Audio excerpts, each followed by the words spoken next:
Dok, marami pa po kayong mails at saka gifts na naiwan po sa office ninyo. Sa totoo lang po, naghanda pa nga ng birthday surprise ang department heads para po sa inyo. Kaso lang, na-cancel naman po lahat. Surprise party? Opo. Naalala ko na.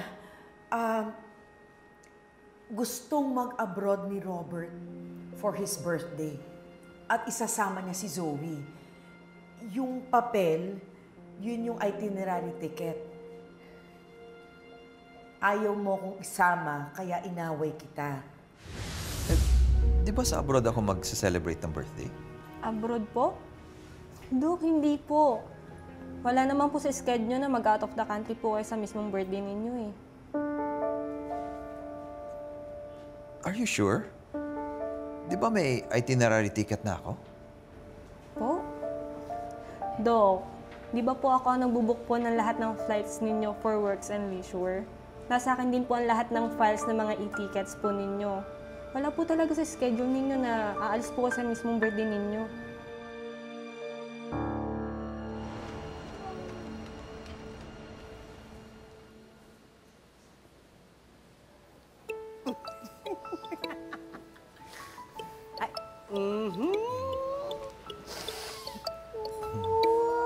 May aling maputi na talaga namang blooming na blooming. Ganadong-ganadong pumasok sa eskwelahan. Bakit kaya? Sino kaya Itechiwa Ines, ha? Clue, 2 letters. Starts with the letter R and ends with the letter J.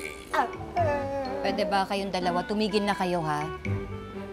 At ikaw naman, Josa, hindi ako natutuwa sa sinabi mo kanina kay RJ, ha? Alin doon? Yung break na kayo ni Michael? Eh ba, totoo naman yun ah. Hindi yun. Yung tungkol kay Ma'am Moira. Bakit mo sinabi kay RJ na siya yung suspect? Eh di ba ikaw din naman dati? Siya yung suspect mo? Sumama lang ako sa'yo eh, tsaka concern lang naman ako, no? Oo nga. Pero diba wala nga tayong nakuhang ebidensya? Ngayon, nagtanim ka pa ng maling duda sa isipan niya. At saka isa pa, traumatic yung nangyari kay RJ. Hindi ito yung tamang panahon para masabi mo yung mga ganyang mga bagay. Lynette, paano kung si Moira nga? Paano kung talagang plano ni Moira na tiyugin to si RJ? Oo. Yung tipong tatakban ng unan yung mukha, yung ganun. Oo, tapos yung dextrose talagang ganun ng laso no, para sa daga, diba? Alam nyo, kayong dalawa, kung ano-ano yung mga iniisip ninyo, ha? Hindi nyo ba ito naisip? Kapag nalaman ni Ma'am Moira kung anong nangyari, sigurado ako, kay Annalyn na ibubuhos yung galit niya. Naisip niyo yun? Diyan na nga kayo.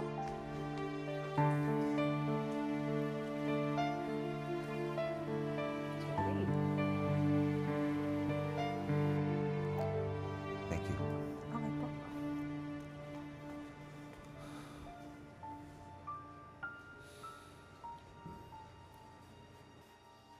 Robert? Kamusta ka na?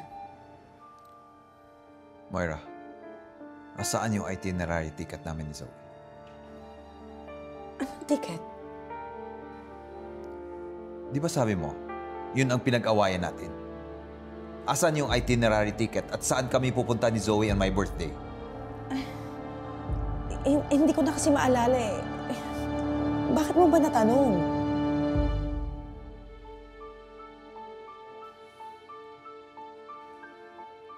Robert, are you okay? Don't touch me, boy. You're lying to me. Malalaman ko rin ang katotohanan. Hurting me! Ano ba talaga ang totoo, Moira? Robert, Dr. Meneses said that you are prone to aggressive behavior and saying things na hindi mo naintindihan once waking up from a coma. I know what I'm saying. Bakit ang dami nagsabi na pwede ikaw ang suspect sa nangyayari sa akin? Hindi ko alam. Sino ba yung walang yan nagsabi noon? Clearly, gusto nilang mawalan ka ng tiwala sa akin. Robert, maniniwala ka ba sa kanila? I'm your wife. Umalis ka mo. Robert. Umalis ka na!